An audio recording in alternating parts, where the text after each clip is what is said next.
Alright everyone, now we have to talk about Facebook censorship and their extremism warnings, because it seems that Facebook is actually run by extremists. And this is apparently real. This isn't a meme. When I first saw this a couple days ago, I'm like, haha, that's witty. Because what it is it's a little Facebook warning message. It's on a group that was dedicated to home canning. And they're like, hey, are you worried that someone you know might be getting too prepared? We can, talk this over and get some help. And I'm thinking, well, that's witty. You're talking about, being prepared. That's funny because it's like a swipe at Facebook and their Tumblr-like stupidity, number one. But also it's a canning group, so that's just, it's almost like a pun. But it's not. It's actually real. The warning apparently is corroborated. This isn't a joke. Now, in all honesty, the assumption is someone posted something like, well, the war's a-coming, Armageddon's almost here, quick, prep what you can, get your vegetables in, and can all day. It's something that's beyond just, hey, I made these pickles. That being said, that's still not extremism. You can call that paranoid potentially, but it's not a form of extremism.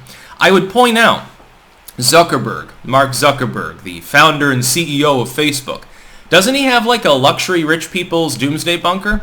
I know a lot of these people do. In fact, most of them. The government has a series of bunkers.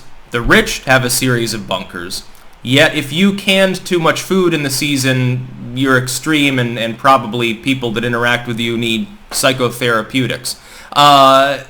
That's not legitimate. The fact is that even if you go full-on prepper, so you're like, well, yeah, I've got all this ammo, I make my own beef jerky, I got my own little I turned my storm cellar into a bunker. Even that's not extreme. The U.S. government literally used to attempt to coerce people into doing these things. It was openly encouraged, especially the canning aspect. I actually, there was a book, and I edited it for the purpose, I think it was one of Henkel's works, Alice Henkel. She worked with the Department of Agriculture, actually, back in the early 20th century.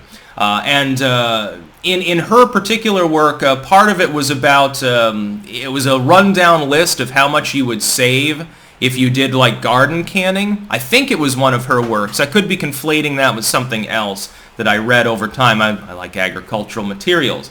But the idea was that you could save between 20 and 40% on a great deal of produce by doing home canning and pickling. It is cheaper. It's also potentially healthier if you do it properly. You can also kill yourself with botulism if you don't do it properly, so make sure that you experiment, brush up, learn really well. Probably don't immediately eat your first batch. Sit back and watch the show and see if everything is properly sealed, and make sure that your brine is the right acidity and, shit like that.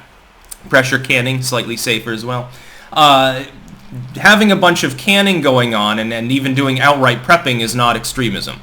A lot of people do that because they live in an area with a lot of inclement weather. For instance, you're in a rural area in northern Alaska where you might be cut off from society for 3 months.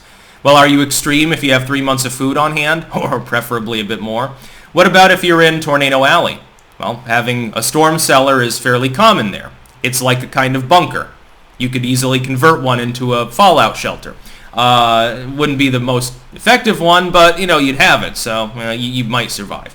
If you live in a hurricane-prone region, you might have some extra shit on hand.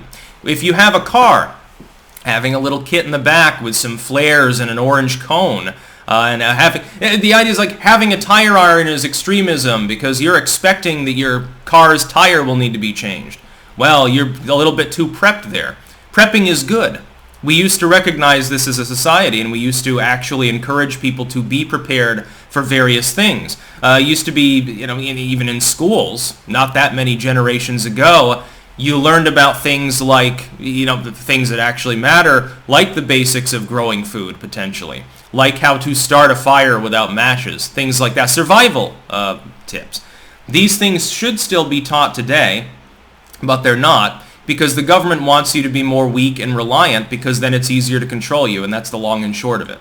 Now, prepping is not a form of extremism, but Zuckerberg, from his 17-room luxury bunker, would still, like, at the end of the world comes, and in the last moments of the internet, Mark Zuckerberg puts out one final post, and it's chuckling at people and saying, ha ha, all you doofuses are gonna die, but look at this, and then it's a picture of him with Nancy Pelosi and a $50,000 fridge full of ice cream, and he's like, well, don't worry, I've got enough power in my generator to keep these cool through Armageddon, so fuck you poor people.